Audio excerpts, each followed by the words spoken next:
there's 5 months left in this year. So even if you completely fell off from January, or you never set goals in the first place, or they didn't align, like, now's the time to reflect and put something up on a board. Every single individual has a story to tell, and they're great stories that need to be heard. I want every listener to know they have the ability to change the world.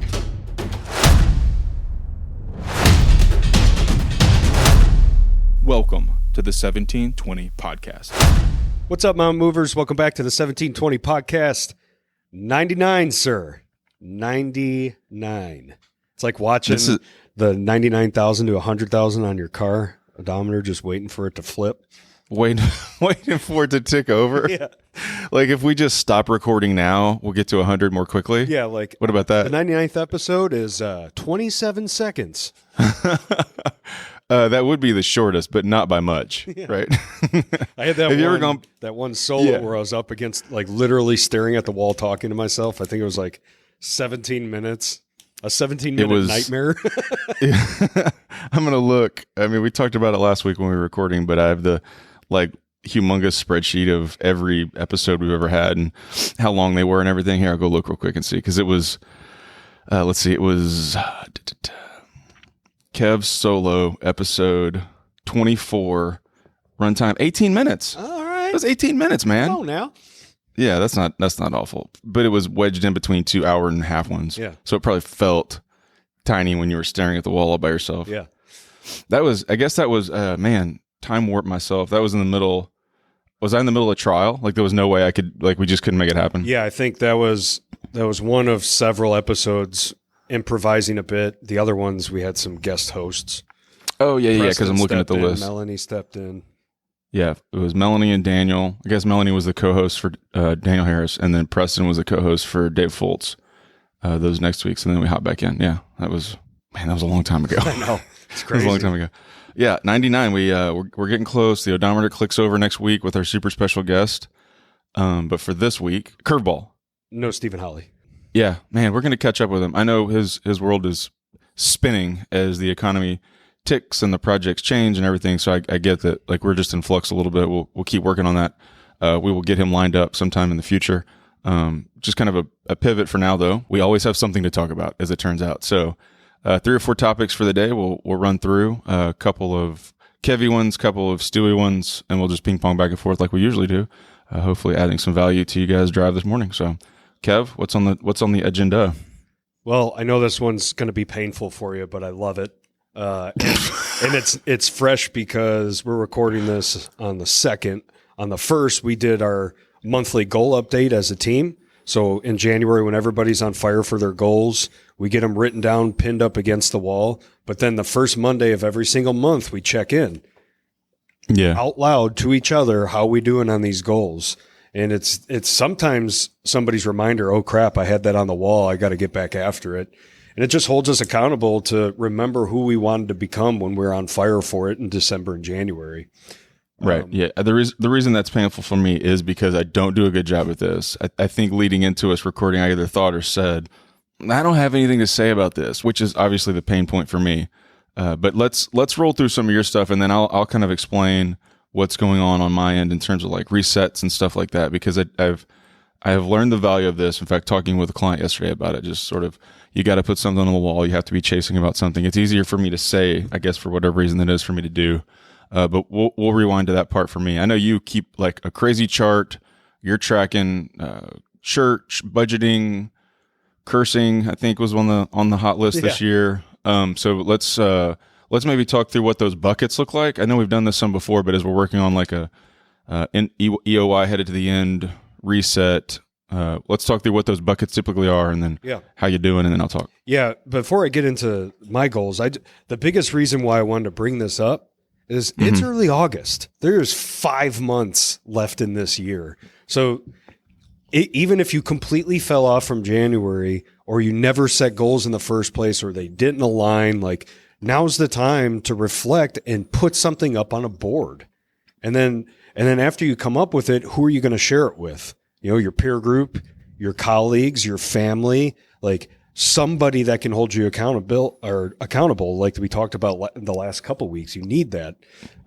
So the biggest encouragement is there are 5 months left of the year. You could still achieve so much if you just take the time to stop down, write some things out, figure out who you want to become, figure out what things you want to leave behind. You got buckets like your personal life, your professional life, your emotional, your physical, your spiritual, like all are super important. If you picked one goal each in those buckets for you to focus on, or look back at January and say, you know what, these don't align anymore. I need to adjust them. Don't dismiss goals altogether. Realign with where you're at. But there's two really good points in there for me. One of it is I feel like once you hit August, like it's school's about to start and then the year's over. And so I had just frankly already dismissed 23 out of hand as being, I'll just pick back up in 24 or 22. I'll just pick back up in 23. Dude, so just many because people do that. It feels like the fall is almost here. It's over. It's Christmas time. We enter birthday season coming real quick, which is like school, click, click, click, click, click, click. It's January. So I had actually already been thinking like, and I'll come to it again later, but like I'm going to like spend a week here coming up soon, like focusing on resetting and readjusting, reevaluating routines.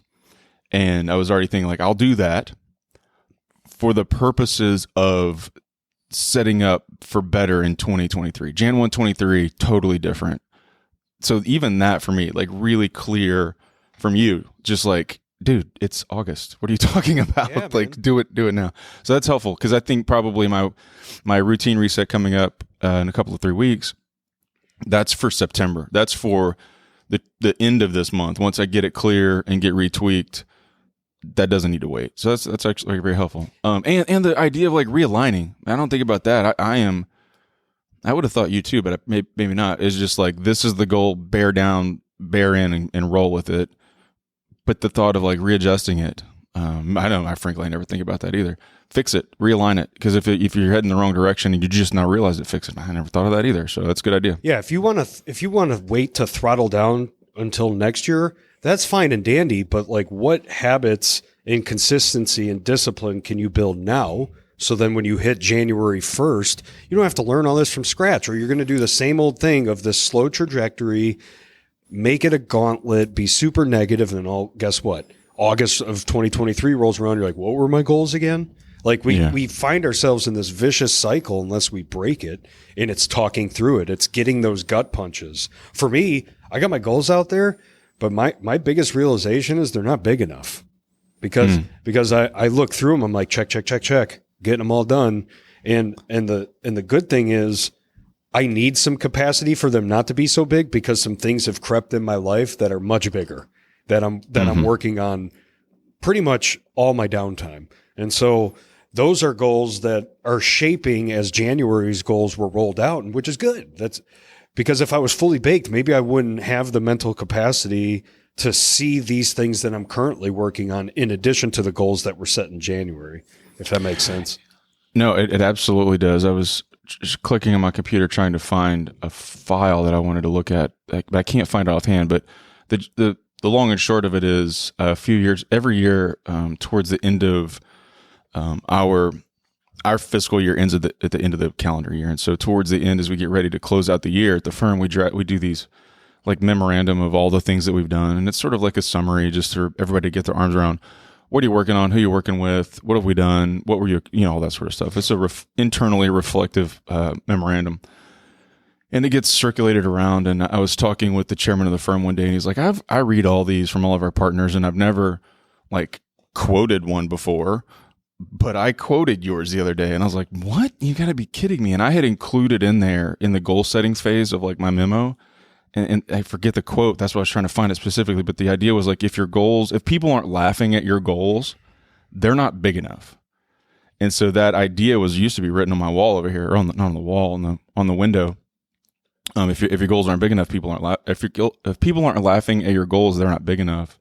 And sometimes I set ones internally, like easy stuff, like, oh yeah, we did that, check it off, just so I can check the list. But to your point, I don't set like my own personal goals, so they're not big at all. But like even organizationally, like I have them internally, organizationally. that sometimes I just need to hit one down the fairway. They're not big enough. Yeah. So that's a good reflection there too. Well, I think we talked about that in January. Like some you got to have consistency goals, right? Like all you got to do is keep showing up and you can hit that goal.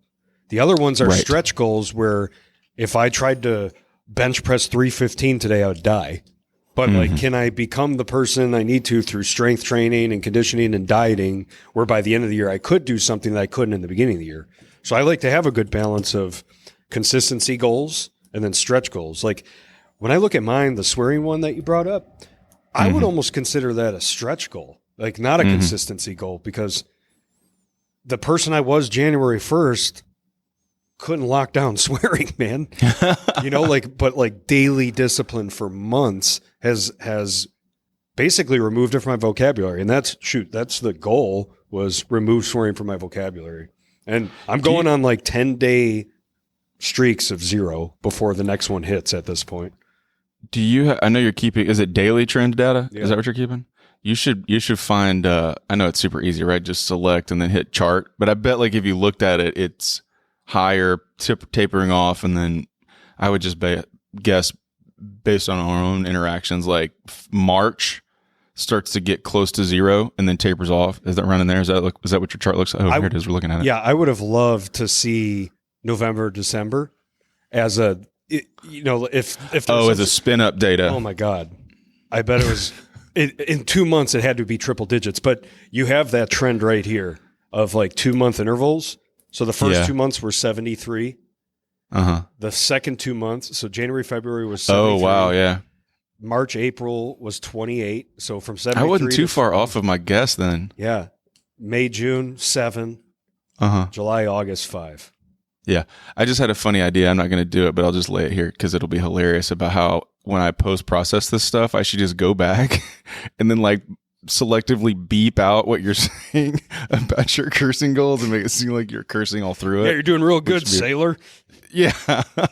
That'd be funny. I might actually do it anyway now just to be funny. Well, since we're off in the ditch, Justin was the word memorandum because Stewie just said it twice. Oh, man. I do. Was that I say the a lot word? of words.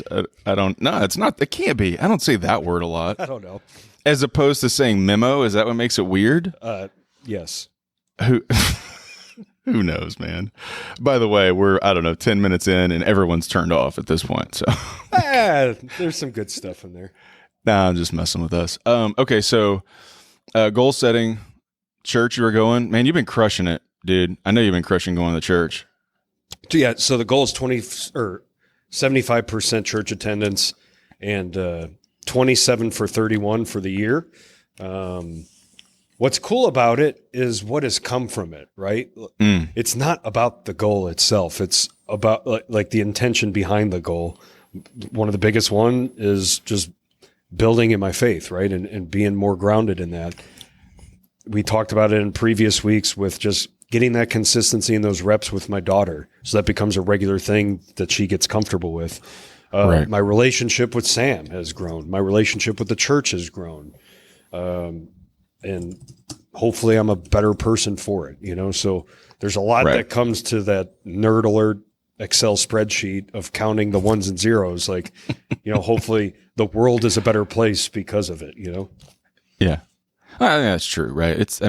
We belabored it a little bit last week. I won't do it again here, but going every week, getting more involved, eventually, 8 months in, I'm like, okay, I'm going to raise my hand and get back involved. And that's not... That's the function of a lot of things, but it's if you don't show up 27 out of 31 weeks, you don't get the proverbial tap on the shoulder to raise your hand and say what's up, so. For sure.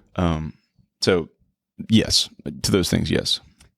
Yeah, I'll tell you what, the one I'm saying that my goals are easy, the one that is a stretch goal is best shape of my life. So I didn't want to do like a marathon type goal, but I wanted to do a fitness goal. And man, I've been on the macros training, adjusting it, the weekly diet plan from Bravo Eats. So I pick up meals from that place. It's awesome. It is difficult. And then training like a freaking animal. It is. I feel like my perspective on that journey over the years, this last year has been that like you feel like I feel like you've hit some plateaus where you're like, man, I've been working so hard and those numbers are still the same or whatever. Not dissuading you from continuing to stay the course. I think you have enough experience in training in various capacities to know that those plateaus exist. You just have to like work through them. But I think a lot of people hit plateaus either on their growth chart at work or working on stuff at home or with their kids. And it just feels like we've just been doing the same thing forever. Yeah. And there's some value in listening to and seeing and processing through. No, the plateau exists not to stop and rest on, but to just keep running through, because eventually there's growth on the other side of that. It manifests itself, I think, most visibly in your when you're working out, like the physical growth hits those spots. But mental growth, discipline, all of these things hit plateaus that you have to process through. You have to sort of grind through, frankly. Oh yeah. And I've had plenty of experience lately of showing up when I didn't want to, with a couple waves of not feeling great. I know that this past Saturday was a pop an amoxicillin with my pre-workout and run a 10K, and Oh gosh, it makes the run so much more difficult. oh my gosh. Yeah, those are moments where like my mind is just not strong enough. I was like, well, I'm not going to do that today. Kicking my feet up. Where's my coffee? Yeah, right. That's for sure. Yeah, my next season of, or on the other side, I will say, of like resting, sort of reflecting and reloading routines. I've tried to jam as many R words into this idea as possible. Has to include some of those, like stop kicking up and drinking coffee. It has to include small moments of like, these are the things I have to do. And so honestly, like I'll tell you this, I'm looking forward to, in the next few weeks, getting back together with our peer group and saying like, here's what is in the next couple of weeks for me.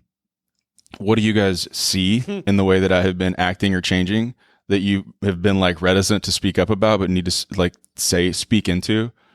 So that I can hear from other folks as I go through that process. I've done it with my small group guys at church. Looking forward to doing it with you guys, industry folks who hang out with me probably a little bit more than the guys at church do, just because it's all day at work, But asking those questions externally for purposes of having some visibility on what a routine reset looks like for me, for you guys to be able to say, dude, you need to be doing X, or this has to be on your list, so that I can process through that. And begin to work through on that. So here's the hard truth about that. Like with, hey, what have you been seeing?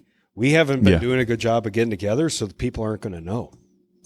We're going to have like updates that will drop jaws. Like people are going to be like, holy cow, I didn't know that was even happening. I think that's going to happen several times in our retreat. That is very long overdue. So shout out to Colby for wrangling us cats together to get us in the same room at the same time, because it's freaking mission impossible. Whenever that conversation started, like, hey, can we all get out of town for just a minute for our small group? And I was like, that's never going to happen. We are all insanely calendar crazy. So yeah, shout out to Colby, because he made it happen. And it's something, frankly, I thought it was impossible. Yeah. But he did it. So that's cool. So yeah, maybe so. But also, like, you guys have been hanging out with me for a long time, and you can tell from the tone of my texts and the way I'm approaching things, and like y'all be able to be like, this I suspect will be the case. So at least that's the way it was with my guys at church. Yeah. They're like, hey, I wouldn't have said anything, but since you asked, this, I'm like, yeah, I'm scribbling down things feverishly. I'm like, all right, that makes good sense. Right? Never talk to Steve again. Never ask Steve's advice. Yeah, right. But anyway, that's sort of like from a goal setting perspective, at least for me, trying to stop down, reflect and reset. So coming soon. Hopefully there's progress there. I know that it is a blind spot for me. I know that it's kind of a source of a joke a little bit, honestly. It's like, nah, this is not going to do anything. But I've got to figure out how to stop doing that. So yeah. All right. Anything else on updates there? I think we have a couple more things to jam through. Yeah, I'm excited to talk about Gut Punch City, man. I don't know who recommended this to me, but all I know is I think I got one email, and then I sent it to our peer group, like, guys, I think you need to sign up for this email. Yeah. And I know we'll end this with what we're listening to lately, and we all know by now I'm a nerd when it comes to leadership and motivation. I write stuff, I consume stuff constantly. Mm-hmm. But what am I consuming from a parenting standpoint? And the answer before Daily Dad was zero. Like maybe the Bible, which I read that each weekday. But like intentionality with parenting. Am I learning? Am I reading books about it? So, what's the guy's name? Ryan Holiday. So he's the author of Obstacle is the Way, Stillness is the Key, and then I think Daily Stoic. He's written those 3 books. He's a very well-known author, and he created this daily blog, daily email called Daily Dad, and it's dailydad.com. That's how you go to sign up for it. And it's an email sent, and it's a well-written, like, couple pager each day with a topic about parenting. And I get screenshots almost daily at this point, like, ouch, or I'll forward it to Sadie. I'm like, oh my God, we're failing here. Like, at least 2 of the 5 each week really hit home. And I don't know if you've had the same journey since you've signed up for it, but man, was this is a weakness, like, for me. I'm a parent of 1 child. I'm a rookie at this stuff. And some of the stuff, as well-intended as I am, I'm doing that are not inappropriate, but incorrect, right? That need correction. So just like leadership, catching blind spots, this is helping me from a parenting standpoint, catch blind spots that are actually right in front of my face. Yeah, I haven't been spending as much time reading those emails. I read like the first couple paragraphs, and if they hook me, I keep going. But it's honestly, it's been like a daily delete for me. So maybe I need to spin back into it. But I do love the Ryan Holiday stuff. The Daily Stoic is over on LinkedIn, is like a pretty good punchy bit for me. So if you're not following that, go follow that. But his expertise in stoicism to me jumps out more. I need to probably spend more time in the Daily Dad because you and a few other folks who got us all signed up speak very highly of it. I just haven't had the opportunity to linger on those emails every morning. They're long. They are a couple pages worth of a read. And I'm just like, I usually say out to myself, I'll get back to that and then delete it the next morning. I was like, I didn't make it back. But again, kind of going to routines, I find myself like immediately in the morning spun up doing stuff that's not moving the needle for me. And so I need to spend a little bit more time being intentional in those moments. So 5 minutes ago about resetting routines, but what is there anything in there specifically in those Daily Dads that like landed a square to the belly button? Oh yeah. I mean, well, I'll start easy and soft, but like be a gardener. We talk about that in all walks of life, but like the seeds you're planting now will be the harvest later. And that's with your kids, like the investment of time and energy and intentionality, like over time, they're going to become the seeds that have been planted. So that there's been themes around that. One that's really that we need to, or at least me, I'll speak for myself, that I need to be reminded consistently is to be present. Like we're hard on ourselves about like the things we say and how we act and how we react. But at the end of the day, our kids just want us to be there, to be there fully, right? Like my phone down, I'm not scrolling. My daughter asks me to go in the playroom. Do I say no or yes? And I can't say yes every single time, but am I being intentional when I can? Are we having fun? Am I making her laugh? Am I making her feel loved? And so, and I'm not preaching this. I'm looking in the mirror. These be present write-ups, they hurt because they'll catch me at a time where I came straight home and started working again, and she's talking, and I don't really listen, and I'm eating, and I'm not answering her questions, and man, that's soaking into her brain, dude, and in her soul, and those are sobering gut punches. That's why I love Daily Dad. I'm a bit of a masochist. Yes, that is true. We were at church on Sunday. This guy I think his name's David Marvin. Everybody calls him D Marv, so I think it's David.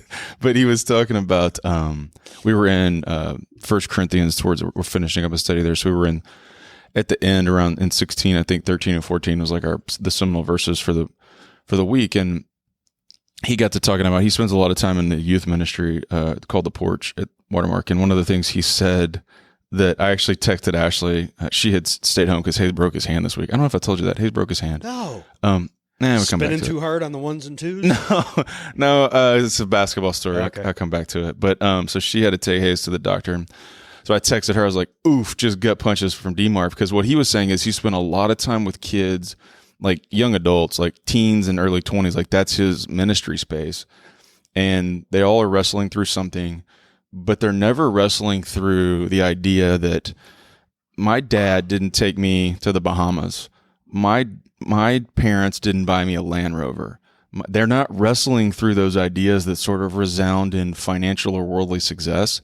Their biggest struggle is my dad was never there, and I didn't have a relationship with him. And so now I don't know what it looks like to be a man. My parents, whatever, it's never the things, I should say rather, the things that like in the dawning of an adulthood for your kids resonate not in want of finances, but want of relationship and just being absent. And I don't think, I'm probably a little too hard on myself because I don't miss stuff and I go home. I think physical presence is not like the thing I wrestle with. Sometimes it's like mental presence.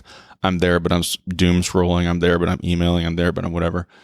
I don't know that it's like a direct translation to the idea that dad was never there, but it definitely like weighs on me in the sense of like, there's been a season of my mind is somewhere else. How do I fix that? Yep. And so the be present one is definitely on my list of like, figure that out. Put the phone in a lockbox. That's what I'm thinking. I'm thinking we just get a lockbox and throw it away in a box when we get home. Yeah, I failed at that yesterday, but the goal is on my daily board is put the phone up in the drawer for 30 minutes after talking to Jake, that was part of the EDP message. And that's the struggle with so many parents that I talk about is that being present. And one of the conclusions, if you're trying to take a nugget, well, what do? I understand that. What can I do? Is when you pull in the driveway, like make a commitment that your family's about to get the same energy that you just gave your colleagues. Mm-hmm. Because a common problem is gas in the tank. And I've discovered in my life that that's a lie. Like, oh, I don't have the energy. Nope. You're just lazy. Just like my swearing goal. Oh, I can't do it. I'm from Chicago. No, you're lazy. You're not being intentional. Because look now, I don't swear. So like, right. I can bring energy home. That's a choice. So. That is the idea that you do have gas in the tank. You're just being lazy is like, it'll ring your bell right there. Yeah, it does. Because it's true, you dude. Do. It's a choice. You do. Yeah. It is a choice. I saw on, we may have talked about it on here. My life like weaves in and out of like all these conversations that sometimes are about the same thing. So sometimes I forget if I said it on here or if I said it to a buddy. But if you've seen these, I think they were on Shark Tank. These like boxes that are intended to like keep you from snacking. Think of like a cereal container. It's got a bear trap in it. It has an electronic lock on it. Oh. And so you set it so like theoretically that you put your snacks or cereal or whatever in there, but it's never open from 6 p.m. to 6 a.m. or something. So you can't get your cereal out or whatever. And so they were talking about how you should just put your devices in one of those things. They were talking about on Shark Tank. They're like, why don't you just use this to throw your phones in when you come home? And then everybody's phone's like locked up in that box for 6 hours or whatever. You can't get them out. Like they're in there. It's okay. They're all in there. That's solid. I like it for both ideas equally. The idea you're gonna keep your Lucky Charms out of ain't touching those Cheez-Its today, buddy. What is your snack kryptonite? Carbs. Carbs. Yeah, dude, I'll just eat 4 slices of bread, a tortilla, goldfish, Cheez-Its. It doesn't matter. That's so funny. But so maybe we need some lock boxes to just throw your stuff in. Yeah, devices and carbs. Yeah. There's this other idea, and I don't know where I have picked it up from, of like phone stacking. Have you heard this one? Like the idea is everybody has to put their phone one on top of the other, and you just stack them all up, and it's like a visual indication that these are moments where we're not messing with them. And so then when you need to go get it, instead of it being like over there under the TV where you left it, you have to go like move everybody else's phone to get yours out of the middle. And so it's like this physical indicator and a sort of like mental barrier to be like, I was going to go get it, but like I realized that when I do that, I'm disrupting the stack of phones, which is an indicator that we're not doing that right now. We haven't implemented that, but it's an idea I've heard tossed around for purposes of like avoiding being stuck on your phone. It's like, just stack them. Just stack them up, 4, 5, 6 on top of each other. That's how you know we're not doing that right now. We have all these tactics that we're needing to implement, but think about what's coming into the workforce. They've had it since diapers in their face. It's an integral part of their life. And so when you're looking in the mirror and you're a couple generations away from that, how do you lead? Yeah. Well, you mean in the workforce with respect to like not paying attention to folks while you're buried on your phone in a meeting. No, not you. Who's coming in that have grown up in a completely different lifestyle. Right. It's front of their face. It's just a part of it. So can you put a lockbox in that? Probably not. Like, I think there's a bit of settle that you got to be like, I got to adapt to this a little bit and understand that that's going to be part of it.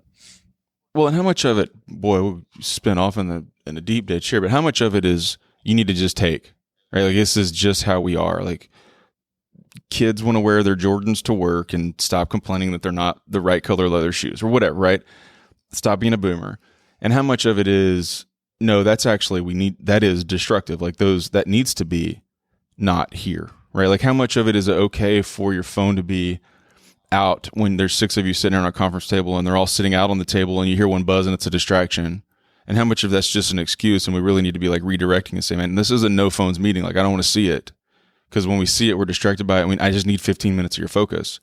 And I don't know that I have an answer, but I also can appreciate the idea of like the flexibility of like adapting to the flexibility that's necessary to adapt to like the incoming workforce, and then also like continuing to set norms because we know that those are the norms that are appropriate for like advancement of our business. Does that make sense what I'm saying? Yeah, dude, balance. I don't know what the percentages are, right, but it's both. It's a balance of both. Here's a fun word for you. Put this on don't put this on Stewie Bingo. I'll never say it again. Are you familiar with the phrase or the are you familiar with the term fubbing? FHUBBING, fubbing. No. Are you familiar with that term? Nope. It's like a I'm afraid to Urban Dictionary it though. Don't do that just because you shouldn't be doing that. It's when you jam 2 words together. I can't think of the name of it. There's a word for when you jam 2 words together, but it's a combo of phone snubbing, and it's like the idea that you've used your phone to ignore someone. You've ignored someone in favor of like paying attention to your phone. You're fubbing them. There you go. Use that in the workforce today. I'm just going to make sure I Google it before I use it so I don't get fired. You think I just announced to all of our listeners that this was a word and then they're just going to go get punked by saying it out loud? Just to prank me, yes. Just to get one over on me. Yeah. Anyway, boy, we spun into a ditch there out of the idea of like daily dad and spending time keeping focused on your parenting relationships and not letting those like just be what they are.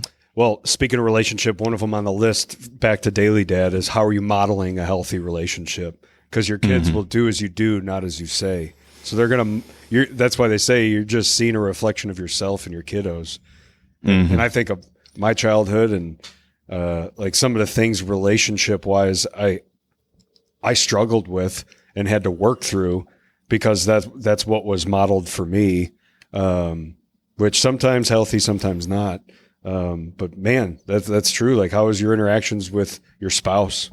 And what are they seeing each and every day? How do you interact with the person working at the toll booth or a parking garage or the gas station, Subway, you name it, the daily interactions, they're soaking all of that in. It's funny. And I think you mentioned it on a future episode. Whoa. About how I have like this catalog of things we've talked about across all of our episodes. And sometimes I can remember like, oh, we talked about that. I think it was episode 1 where you're talking about your dad, like modeling that, like it was the guy at the toll booth and he was always friendly to him. Wasn't that you talking about that? I know that's a part of my journey, so I wouldn't be surprised if we did talk about it. I think when we were just introing who we were, like you introed that story as a part of like who made you who you were, by your dad just being kind to everybody along the way. So to the extent that didn't get landed the first time, it's definitely landed here. Everyone, they're paying attention. They're learning how to act and interact with people based on the way you act and interact with people. Yep. Including your spouse. And then the last one is actually something going back in the archive on things you've said is, because I've used it a couple times since you've discussed it, but manufacturing adversity. And so the Daily Dad's topic is raising them so they can figure things out on their own. You can't solve everything for them. You got to let them go through some stuff. Yeah. And that's a good reminder. A hover parent mentality or tiger mom mentality or however you phrase that idea on top of it. We're just going to protect our kids from everything. And boy, I just don't know if that's the long version of figuring it out, because, and I know I've said this on here before, is like when we do that, your kids are going to go to college and figure it out on their own for the first time. And that's not a safe fail place. It is a safe fail place at home. Yeah. Like, screw it up. It's fine. What's the consequence? What's the repercussion? The worst is that you had to run extra laps at basketball because you were late. Misobey a work, and there's a different consequence, right? So having fail-safe environments at home, super productive. You know, there's a sort of like future thinking also. There's this idea that I don't know exactly where we picked it up, and I don't know exactly what we'll do with it, but this idea that like you can't let your kid's first freedom be that first year they're out of your house. And so Ashley and I have talked about it a few times. I don't know what we do with it, but this idea is like you're working towards like letting go of the reins such that senior year that they're in your house, like there are no rules. Like you go do whatever you want, like stay up as late as you want, do your homework or don't. And that last year that they live with you is a fail-safe environment where you are not trying to exert control over it at all, such that if there is a consequence, they still come home to your house, you know, but there are no rules, and just let them go tinker with where you go, what you're going to do, come home when you want. There's no curfew. You have to go to school tomorrow. It's all on you. So that if there is a decision that gets made during that period of time that does have an adverse consequence, again, you're still there for them to come home to and be like, okay, I made a terrible mistake. And you're like, all right, that's cool. Let's talk about that. What happened? How'd you do it? All right, your bed's still here. See you tomorrow. So that's an idea that we're toying with, talking about, we've read about, stuff like that. It's just leading them towards this complete senior freedom. I like it. Which was not my experience, I don't think. So different story for a different time. But I think it was my experience, but it wasn't intentional. Yeah, just free range chickens. I think we call Hayes a free range chicken sometimes. Speaking of which, he broke his hand. He's got his pinky finger snagged in a jersey, kind of bent over the top backwards, and it didn't like break in the joint like you would think. It like tore some. It's called either an avulsion fracture or I forget what it's called anyway. Like the tendons are so strong that they yanked the tendon stayed connected to a piece of bone that got yanked off, and so he's in a cast for 4 weeks to let his one of the joints in his pinky finger heal that got snapped off backwards in a basketball game. He could still scratch with the first three. Chicka. Bro, he couldn't play video games yesterday, so I don't know that he can scratch with any of his fingers right now. It's a real dire situation since he can't play 2K right now. He's a substitute scratcher. I told him I was going to hook up my old original NES for him because there was only 2 buttons on that thing. He could probably like figure out how to mash them. He's like, okay. So project this weekend is get the old NES out and he can just play double dribble instead of 2K. But can he can he do the secret code to make the game work with a cast? Like pop, up, down. You mean the Konami code? No, like the actual gaming, like the game, putting it in the console, like, and you have to like just right.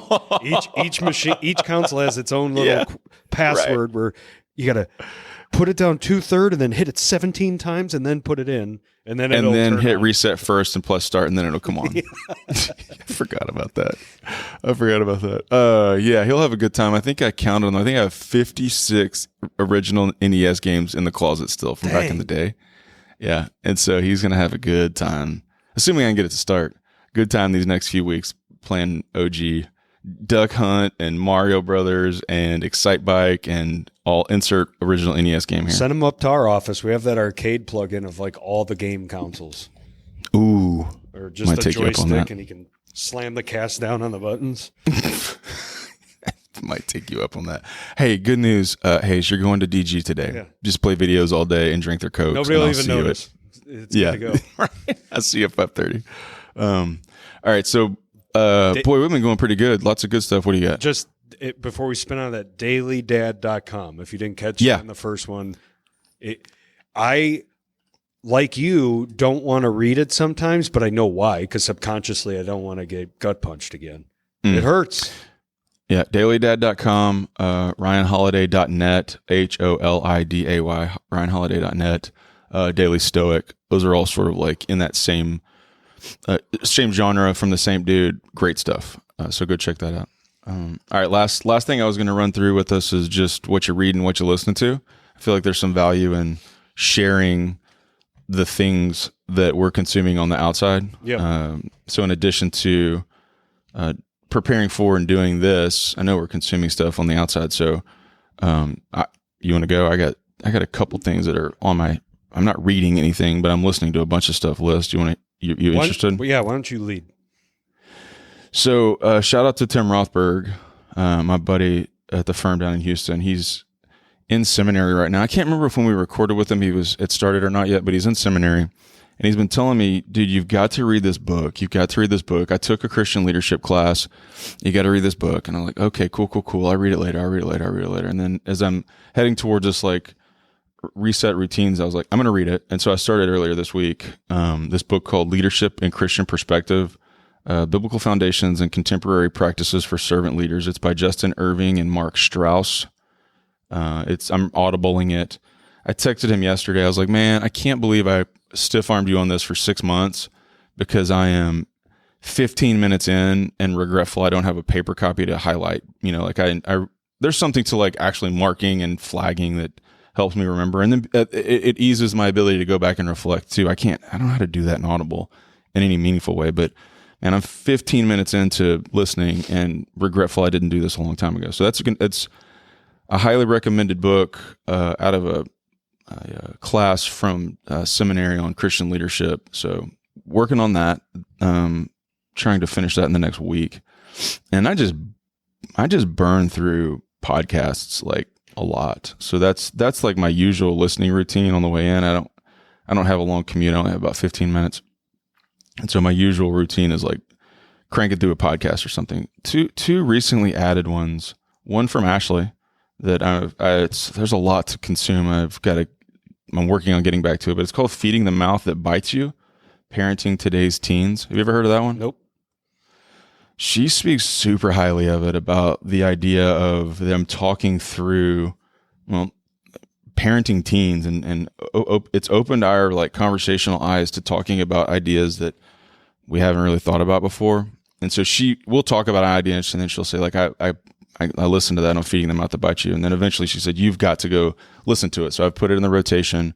There are a million episodes, so I don't know how I'm going to get caught up, but like just scrolling through, some of the episode titles are You Can't Wear That, Teenagers in Their Clothes, Stop Sibling Conflicts, Divorce and Teenagers, Teeny Depression, Anxiety and Fear, Blended Families, like just tons of stuff on specifically parenting teens, which is hot in our house because we have one and almost two. So that's looking forward to consuming that one. Comes highly recommended by Ashley. And then the other one, I was having lunch with a guy who's newly on staff at church. His name's Orrin Martin. And it was actually a day we were leaving to go record the podcast. And he's like, well, what are you doing after this? I told him. He's like, that sounds awesome. That's very interesting. I'll listen to it. Also, I have a buddy who's doing something very similar.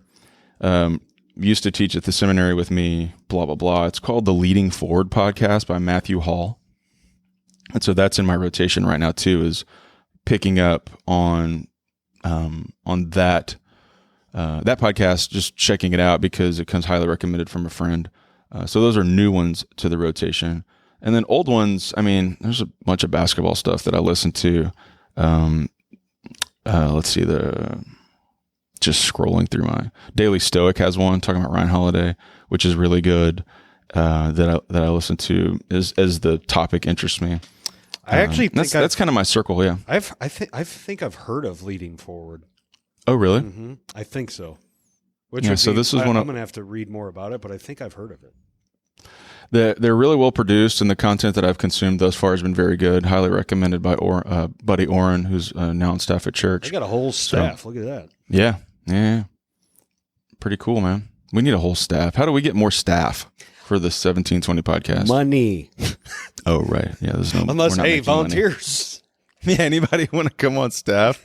I'd be remiss to not. I compete every day. I listen to Jake's stuff almost every day when he pushes something out. There's always like all right for me, like, okay, I needed to hear that. So listening to Jake for sure. And back to the whole volunteer call, we pay in Ric Flair woos and high fives. Affirmations. Oh, and hugs too. Affirmations. Yeah. Whatever your love language like is, we got you. All right, what's on your like list of things that you go to when you have a drive?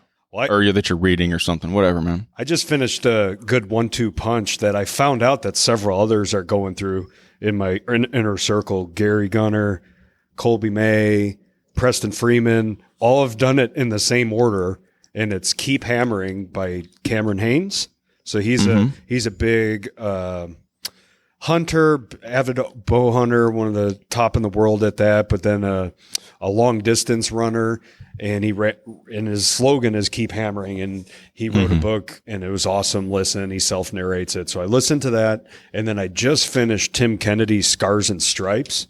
And you open it, and it's 15-hour listen, which is it's pretty long, but it's worth it. He's lived an insane life. I call it story time with Uncle Tim. Like, I didn't pull a bunch of wisdom nuggets from it. It was just one of those, I took a couple weeks just to sit back and enjoy some stories. But he had a crazy upbringing, fighting at a young age, got into professional fighting, then went off and became a Green Beret, then an Army Ranger, then went back into the UFC, and then hunted Hitler, like on a TV show, like hunting Nazis around the world. Like, crazy, dude.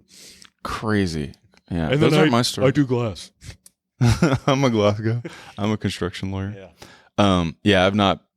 I know Cam Haynes because I think we talked about him with Barry at one point. I don't know when we were all together, but I feel like me and you and Barry were talking about. I shot Cam a Haynes. I shot a screenshot of that book and said, Barry, I think you'd like this. Oh yeah. That was it. And Cam Haynes. Cam Haynes is on Jocko back in May. I haven't listened to all of it. This classic Jocko 600-hour deep dive into something. Yeah. It's pretty good. And what was the other one? I was trying to take them down, but I didn't get it. What was the other one? Scars and Stripes by Tim Kennedy. Scars and Stripes. You're thinking So it. I just So finished those are good that ones. last week, and then Fishy. I guess Matt Fisher. I should say, for people that don't know who I'm talking about. Fat Misher. Fatty Mish. He recommended Traction. So I added that. I haven't started it yet, but I've heard from several others. Keon's talked highly of it. A lot of people in the EOS space have talked highly of it. So that's in the hopper for me. I've got to use my upcoming credit on that.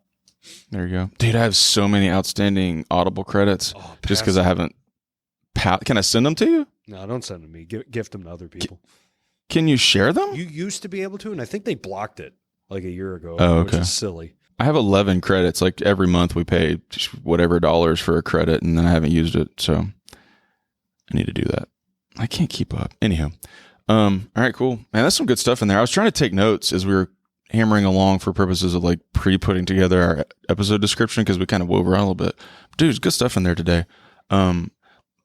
Just alerting people to other stuff we're reading, I think is helpful. We hear from hear from guests all the time what they're reading, but we don't talk much about what we're reading. So that's a good one. Daily Dad's a great resource for folks to flip back to and check out some of the Ryan Holiday stuff. And then goal setting. For me personally today, the idea that August is not the end of the year is a big point. Like don't just coast it out here and wait till Jan 1. This is pick up now. It's okay. We don't have to wait. So that's a good little takeaway for me, man. No day like today. Ian has a saying. I forget what it is, but it's like the best day was yesterday and the second best day is today. Something like that. So there you go. That's applicable here too. That's it, man. You got to put it to action. That's all it takes. Yeah. All right. Anything else before we wrap it, man? Just if you're listening to this Monday or Tuesday, just get ready for Wednesday's promo video. Oh man, have we already teased it? We've seen the drafts as we're working through getting it finalized. Woo. It's gonna be awesome. It's so good. It's so good. Y'all are gonna be super excited for this guest. No, not a million years would you have thought we have landed somebody at this caliber. Right. Yeah. And the way it is all come together is perfectly befitting for 100 episodes. Heck yeah. All right, man. Another great one in the books. You guys need something, shout out to us. Give us a shout out. We're on LinkedIn, Insta. I posted my email address, everything, y'all. If y'all need something, reach out to us. Happy to help. Otherwise, y'all stay out there and keep moving mountains.